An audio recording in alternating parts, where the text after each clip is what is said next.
baan ku jiraa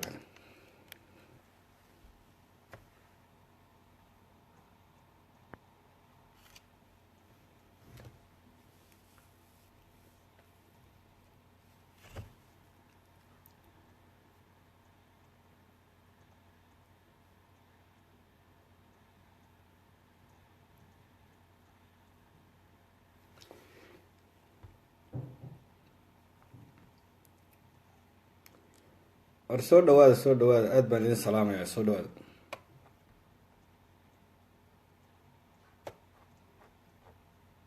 caawa waxay iga taagan tahay inaan heestii qaado daahir cabdiraxmaan oo soo dhawo mudane aad baan kuu salaamayaa soo fadhiista nimayo caawa inaan heesaan rabaa ka warraman bal miyaan isku dayi karaa baasha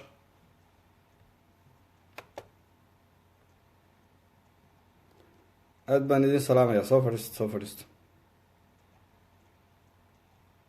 wacalaykum assalaam waraxmat ullaahi wabarakaatu daahir cabdiraxmaan soo dhawo mudan aad baan kuu salaamayaa caawa waxay u eg tahay maalin 91kii maalinkii inalagu siray jabarti maalinkii oon inala siri karin sida ii muuqatay u eg tahay oo waxaan u malay inay guushii qarka u saarannahay soo dhawaada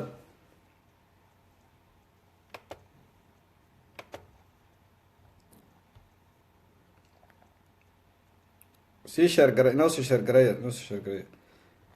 maanta calan yahow bildhan waacan oho calan yahow inaan xusuustaaban ka yaabanahay 91kii bilaashmaana kugu heline biramadkii lagu galayba boqolaal kun loo dilay walla tii baa taagan maanta war soo dhawaada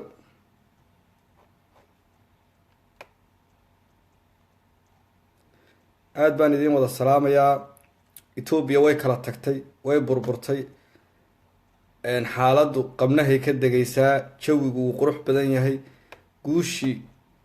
waxay saaran tahay tuutaha in la wada xidhuun baa dhiman markaa soo dhawaada aynu is update garayno aynu ballanna waqti aynu isku soo noqono waxyaaba badan baa jira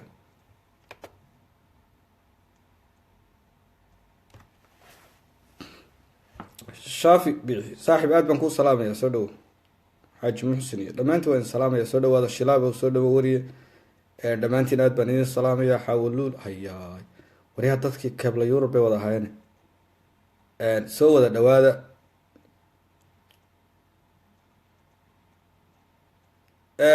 aad baan idin salaamayaa kolley niyaho wax war iskuma seekanin maanta maalinkii shaksi keliya warka loo soo doonanayo maaha warku maanta wuu iska cad yahay etoobiya prime ministerkii wuu is casilay kubaddii waxay dhex taallaa 72 qowmiyadood oromo ma ogolo inaan prime minister kale inay aqbasho axmaara ma ogolo inay prime minister kale aqbasho tigree ma ogolo ninaan ayag ahayn inuu xukunka maanta qabto waxaa intaa dheer xilliga uu marxaladu isku casilay waa marxalad sida kii baktiyey xilligii etoobiya way deganeyd laakiin maanta ma degana etoobiya oo kala socota wadooyinka adhisababo soo galoo dhan ay xidhan yihiin adhisababo gudaheeda ay mudaharaad ka socdo shalay 749 oromaa oo maxaabiisa oo siyaasiyiin u badan lagu qasbay in xabsiyada kasoo baxaan prime ministerkiina xilka ka tegay waxaa ii muuqata inay tahay 91kii inayn dib u xusuusannahay oo maalinkii 91kii aynu taagannahay baa ii muuqata wadankii qalalaasi iyo burbur buu la galay lugaha dadku kala jaanis badan ninka nairobi iyo maxay gaarisa iyo qaxootiyada iyo soomaaliya gudaheeda dhan kastoy tahay jooga maanta wuu iga jaanis badan yahay wuu iga fursad badan yahay inuu xaq u yeesho difaaca dalka inaan mar labaad daad yaacaya ina soo gelinbu yuu iga jaanis badan yahay aad baan idiin salaamayaa dhammaantiin soo dhawaada waxaan leenahay nin walba oo deegaanka kasoo jeeda maanta waxaa looga baahan yahay diyaargarow baa looga baahan yahay oromo wadajir bay ku keeneen marxaladan hadda etoobiya maraysa inay prime ministerki inuu tago in maxay ahayd ay lagu kala cararo in maanta etoobiya marxaladan ay ku sugan tahay banoonigii xilkii ugu sarreeyay dalkana uu meel cidla yaallo oo cid qaadanaysaan la garanayn cid walboo qaadatana ay faraha kala guban qalalaasuu galay wadankii hadda waxaan arkayay oo indhahaygu qabanayeen sakariye xildhibaan soomaaliyeed sakariye xaaji cabdi oo ka faalloonayo oo le maxay ahayday nabsigii soomaaliya baa etoobiya haysta oo burburkii ay annaga nooga faa'iidaysteen bay maanta cagaha kula jiraan soomaali galbeeday digtoono isagoo le baan arkay waanu digtoonnahay digtoonadoodana waanu kusii jirnay 34 sano aanu lahayn maalin unbay fursadan idin soo maraysaa un dagaal ku jirnay oo dhibaatooyin badan dhinac walba nalooga geysanayay laakiin maanta nooma muuqata dhibaatooyinkii naloo geysanaya waxaa noo muuqda sideen oga faa'iidaysanaa mustafa cumarow soo dhowo mudan aad baan ku salaamaya maanta marxaladan la maraya way kala dhaqaaqday dee sawtan kala dhaqaaqday mustafo sawtan kala dhaqaaqday baashi marxaladan maanta la marayo walle jabarti dambe iyo caleemo qoyan laysku siri maaye waxaan u malaynayaa un guushu waa xaggeena waxaan leeyahay oon ugu baaqayaa shacabka soomaalida ogaada iyo cid kastoo yihiin ama soomaali galbeed nin walba magacuu jecel yahay ha u qaato maanta waxaa loo baahan yahay midnimo inaynu hadallada turxaanta la iska dayno inaynu isxagashada dhexdeenna ka tagno inaynu u diyaar garowno isku dhan baynu wax u wadnaay saynu dalkeenna u difaacan lahayn baa loo baahan yahay inaynu inagoo mid maanta aynu midownaa loo baahan yahay inu dalkeenna difaacano maanta fursad yaynaan siinin inagu dhexdeennu inaynu isdhaleecayno yaynaan fursad siinin haddii laga tegi waayo shaksi dembi dee aan la cafiyi karin oo ummadan ka galay inaguna ma cafiyi karno shaksi kaleo ka cafiyi kara male dembiga shaksiga uu galay isagay u taallaa iyo dadku ka galay laakiin inteena kale wax dembiana gelin isxagxagasho iyo isdhaliil iyo isu fiirsashadaynu dhex taallay oo dhan maanta fursadaasi inooma taallo wixii aynu isxaxagan iyo isdhaliil aynu dib u dhigano waxaa inoo taalla inaynu dalkeenna difaacano waxaa inoo taalla daadadkan yaacaya inayna ina soo gelin inagoo iska fadhina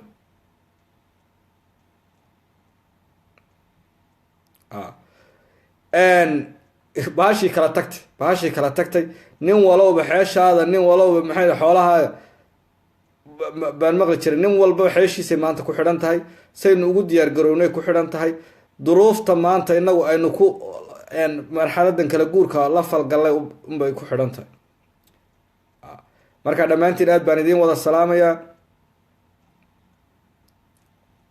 daahir cabdiraxmaanow war maanta hadal ma taagna diyaar garow bay taagantay iyo midnimo iyo maxay ahayd inaynu hadallada turxaanta intaan iska dayno aynu dadkeena wax fahmaya shacabkeena ku hagno in midnimo lagaga hortago dhibaatadan inaynu hogaaminteena ku dabafaylo oo ayaguna ayna inoo fadhiin inugu hagaan inaynu marxaladan maanta kala guurka ka faa'iidaysano taas baa ila quman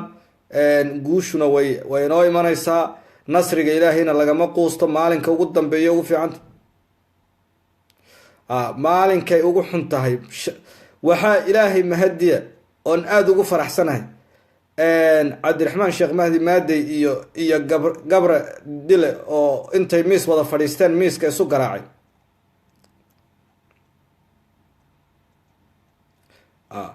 oo miiska isu garaaco isu hanjabo isu xininya sheegtay inay maanta isaga gabra ku liicsan tahay oo maanta inaga teeni marxaladeeni taagan tahay oon maanta inagu guusha filan karno aad baan idin wada salaamayaa maana usoo gelin inaan hadda dad soo qabto oon waqti aan waxaan rabay un inaan inila qaybsado maanta marxaladan taagan inaan laga aamusin wadada keliya aynu haysano waa inaynu barahan bulshada ee cid kasta ay freega u tahay inay soo gasho inaan fariin shacabkeeni ugu gudbino oromo waxaa laga kiciyey Facebook fahma taas maxamed jawhar ma joogo oromiya dhexdeeda Addis Ababa iyo Herar iyo Nazireed midna ma joogo wuxuu joogaa Mareykan shacabkiisa wuxuu ka hagayay kala hadlayay ka baraarujinayay ka dhawaaqayay Facebook baa waad la socoteen Masar markii taxriirka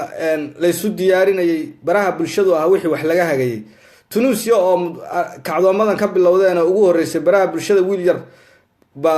oo iyo ciidanka isku dhacay wixii ka dhacay waad ogeydeen xukunkii lagu bedelay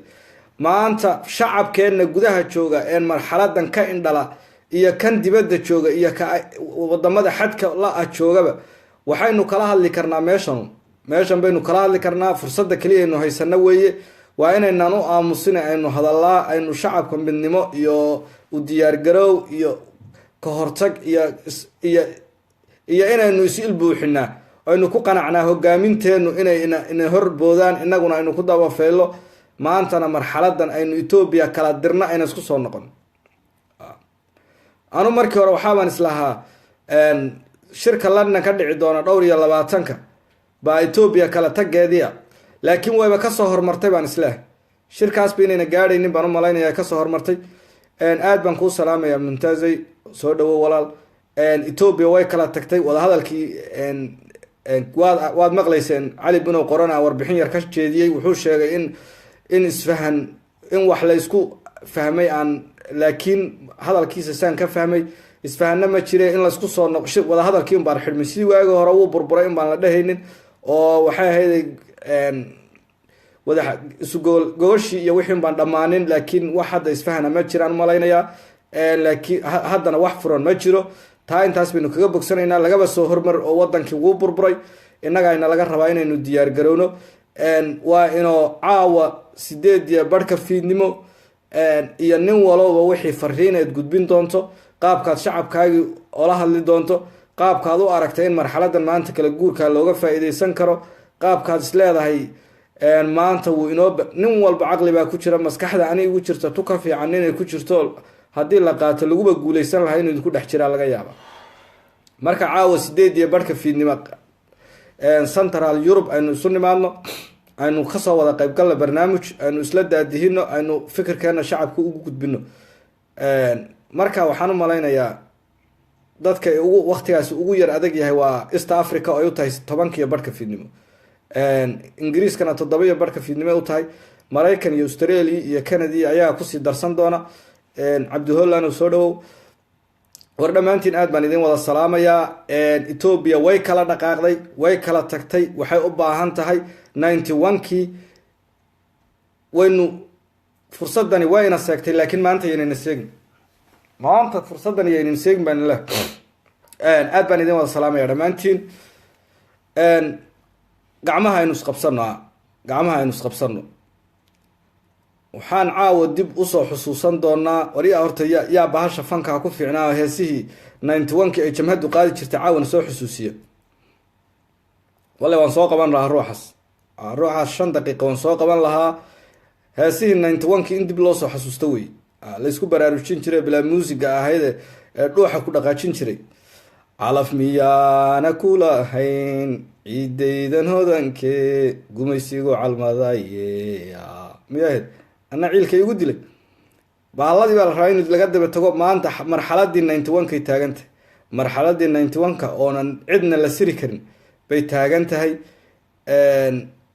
u diyaar garooba, aynu 8:00 fiidnimo isu nimaadno. xilligaasay dadku ugu fursad badan yihiin, idinkoo dhan jaanis haysaan, marxalad nin walba uu hadli karaa. waxaana ballan qaadaynaa caawo nin walba inuu hadalkiisa ka dhargo. war aniguba waan ka xusuustaa qaar, laakiin deeniyahow ani cod baan haynin meesha ku haynin. qamaan bulxano anu cod baana meesha ku haynin. baalkaasa waxaan ka yaaba islaamaha iska dhagaysanaya wararka dhageysada islehe inaan dhibaato u keeno intaan qaaq dhaho. cod meesha kuma haye, laakiin waan aqaanaa baalade isoo qabaa niyo waqti ma hayo. 10 minutes kadib maxaan rabaa meel baan rabaa inaan aado, marka waxaan ka yaaba inaad igu dheeraato. adna waan isgaranaynaa, laba noo saaxiibaan nahay oo balaaqadaada fara badan maanta oo dhan baad hadli. maya maantoo kale waxay ahayd heestii waxaan qaadi lahaa caalan yohow bildhan wacaano caalan yohow horta man bilashmaana kugu heline caalanyo birimadkii lagu galayba 100,000 loo dilay. war horta sameyn mise waan khaldaya. war haye waxaan soo qabanayaa qamaan bulxan baan soo qabanayaa 5 daqiiqo. laakiin waxaan ballan inoo waan kusoo qori doonaa pageka caweyska hegan baan kusoo qori doonaa 8 fiidnimo Central Europe. khartuun ayagaa waqtiga samaysan doona. East Africa waxay u tahay 10:00 fiidnimo. ingiriiska waxay u tahay 7:15 fiidnimo. inta kalena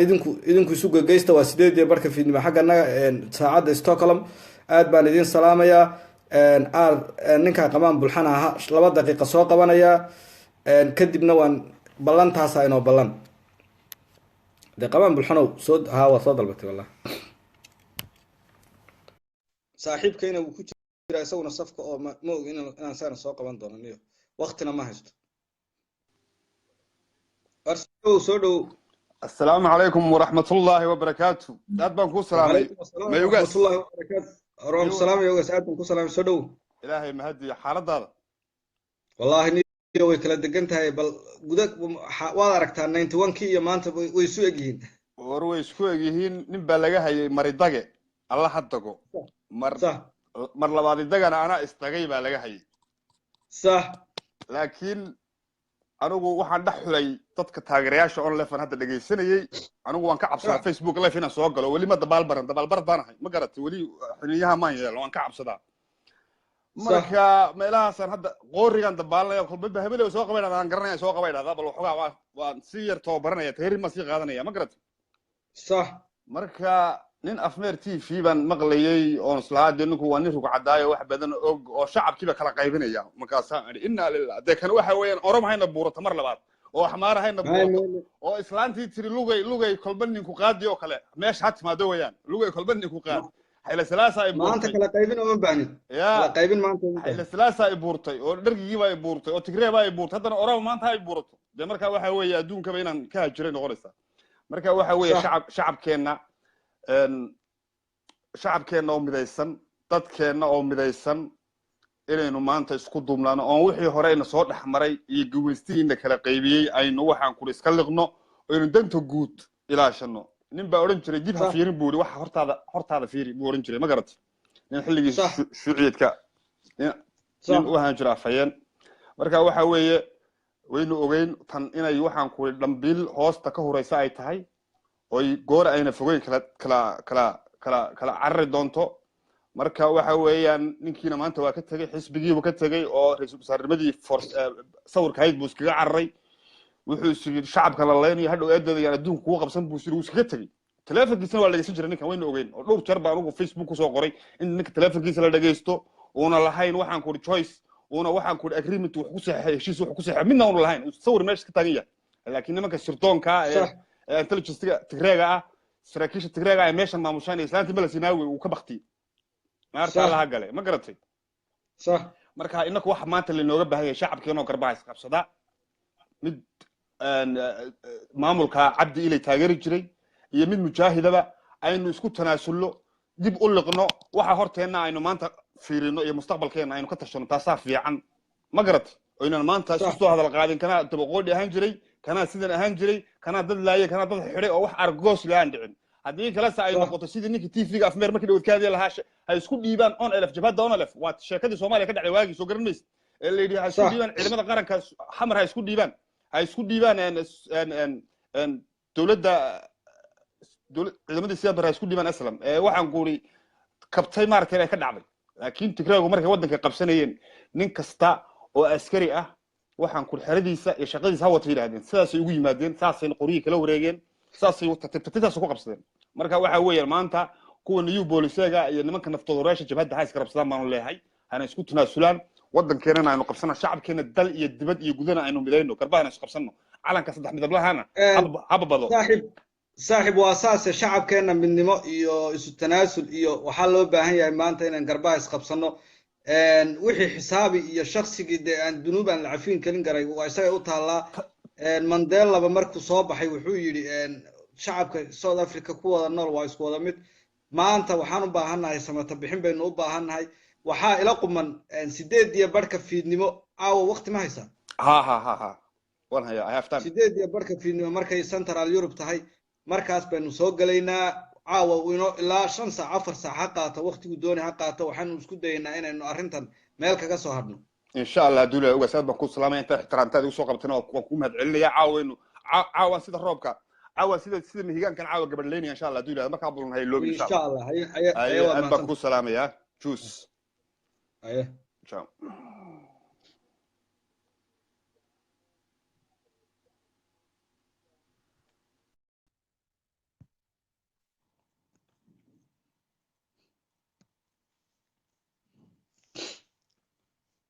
aad baan idin salaamayaa intiina dib ka timid waa idinku celinayaa waqti hadda ma hayo ogeysiisun ba iga ahayd iyo inaan nila qabadsiiyo in maanta naloo baahan yahay war soo dhawow saaxiibaad baan kuu salaamaya السلام عليكم ورحمة الله وبركاته. هذا يوم السلام يا أحمد دمان ضدك كلا تدقيسني يكوي داوني وأنا من السلام يا وحنا هذا السلام هي قمان بالحن صحيح كي سلام قيمة بدل من كوسو قد بنيا فنتي ضد في عمبو كاني أنتي هرانو لما سعوني شيء كذا لكن قمان بالحن مال في عمبو كسرة ضدك إني مذوبان وأرين قيمة قلا معنا قصة ما ينسى رنتي صح ما أنت إني ليس حقته وهبل باشلي دمبي قلي يهبل بواحد لي اللي هذا وحباينه ما قبنا يسوع صح كنتي فلسفة هذا قيمة بدن وحكيت إنك لديه شري نيلسون مانديلا أو يدي وحي دمبي اللي ذكر قلي حيلوبين لكن حكا أرسلنا مركز سيدا لها وحاد شري هذه أبن كو سلامة هي المجاهد بتيري سودو سلام الله dad waxaa jiray gumaysiga la shaqeynayay waxaan ka cod saaxiib waxaan ka codsan lahaa xigmadaada ha wada furfurin caawo fiidkii baad ka dhiganay hadda waxaan rabay inaad dadka salaantee aad iyo aad hayo caawo fiidkii 8:00 fiidnimo xilliga hadda meel baan ballan bay yaan aadayay waxaan rabay inaan idin soo qabto marxaladda hadda la marayo iyo inaynu caawo isku soo noqono aan idinla qabadsiiyo aanan idin dhahana taladeena maanta waa loo baahan yahay TV-ga kaliya ee bilaash aynu haysano haddaynu gabno aynu dadkeenni gabnay waa kan marka aynu ka faa'iideysanay inaan dhaho ballantaan aynu isugu nimaadno afyaaf baan sii horumarinayaa sidii ninkii la dhihi jiray qamaane anigu waxaa laga yaabaa xilliga waan yar xilli kala horeynaa inaad xilliga aad idinku soo gelaysaan inaan anigu mashquulaa suurtagala marka dadka social media isticmaalaya maxamed haybe aad iyo aad baan kuu salaamayaa inadeer dadka social media isticmaalaya ee wararka aan waxba dadka ugu fadhiin soo qorahaya ee dacaayadaha dadka kala qaybinaya soo qorahaya ee ummadda inay kala dilaan ka shaqeynaya ee wixii hagaagsan inay haleeyaan oo aad moodid inay u taagan yihiin inay iska dhaafaan waxyaabaha media ay la taagan yihiin wixii shalay xumaaday maanta xal buu leeyahay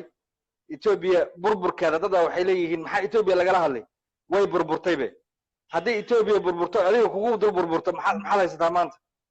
adiga oo u kala jaban ciidan liyu boolis ah oo Soomaali ah oo qori wata iyo ku alif oo qori wata oo wax hadaf ah iyo wax ka dhaxeeya isin jirin ogaadeen markay gudaha isku yimaadaan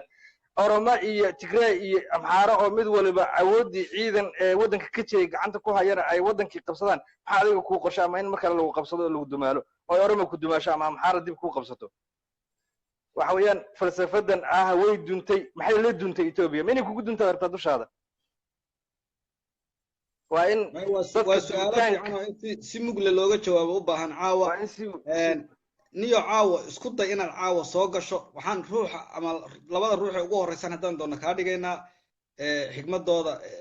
dadka la wadaaga fursadaas noo samee adigana fiidka hore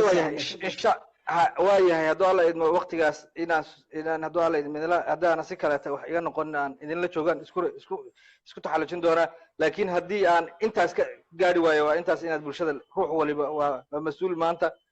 naftiisuu mas-uul ka yahay dadkiisii iyo ehelkiisii iyo inta u dhow ee war uu gaarsiin karu mas-uul ka yahay dadkii shalay la bakaylayno inay nafta huraan dadkii shalay diidanaa inay dhaqaalihii lagu dagaalamahayay bixin waayaan maantana maxaa laga wada hadlayaa hadday taagan yihiin war shalay waa diiday inaad dagaalantida maanta dhammaanta maxaad ku diiday haddiiba lagaba haddaaba sidaad u dhahaysaan la qaato onolf inay nabad qaadato maanta ku tala gasho shalay soo idinkii hubka naga dhigi lahaa aad iyo aad baad u mahadsantihiin waa inoo caawa hadduu alaydo insha allah waa inoo saacadaas khiyaaray mar labaad baa idinku celinaynaa 8:00 fiidnimo Central Europe Stockholm iyo Berlin iyo Amsterdam iyo u tahay Ingiriiska 7:00 u tahay maxay ahayd East Africa ay u tahay 10:00 fiidnimo baa inoo ballana wadamada kale iyaga saacada sameysanayo insha Allah ka dhiganaya xilligaas baan barnaamij gudaweyn oo cid kasta fikirkiisa u dhiibanayo soo daadiin doona waxaa kaloon ballan qaadaynaa beijkan caweyska heegan ruux walba oo raba inuu codkiisa shacabka iyo ummadda ku taageero inaanu ka dhigayna member ka dhigayno isagu si life uga soo geli karan shakhsiyadiisa oo uu la wadaagi karo markuu doono isagu barnaamij ku qaban karana waa idin ballan qaadaynaa si gaarun baad noola soo xidhiidhaysaan aad baan idin salaamaya wasalaamu calaykum waraxmatullahi wabarakaatu aniga saaxiibkay axmed cawkaba waxaan idin leenahay guuleysta waa inoo caawa insha allah waana soo qori doonaa aad iyo aad baad mahadsantahay assalaamu calaykum